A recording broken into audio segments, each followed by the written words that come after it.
అప్పన్నపల్లి బాలబాలాజీ ఎక్కడ వ్యక్తమయ్యారో తెలుసా?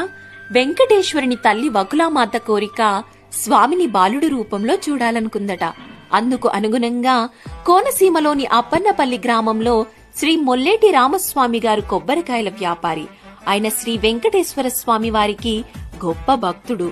తిరుమలకు క్రమం తప్పకుండా సందర్శించి తన వర్తకంలో వచ్చిన లాభాల్లో కొంత భాగం వెంకటేశ్వర స్వామి వారికి సమర్పించేవారు. ఒకసారి బాలుని రూపంలో శ్రీ స్వామివారు రామస్వామి కలలో కనిపించి తన గ్రామంలోనే తాను సాక్షాత్కరిస్తానని చెప్పారు.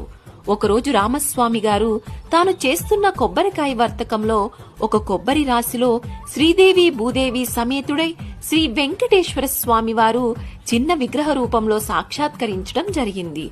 ఆ తర్వాత ఆ మూర్తులను తన వ్యాపార స్థలంలోనే ఉంచి శ్రీ వెంకటేశ్వర స్వామి వారిని ఆరాధించసాగారు. కాలక్రమేణా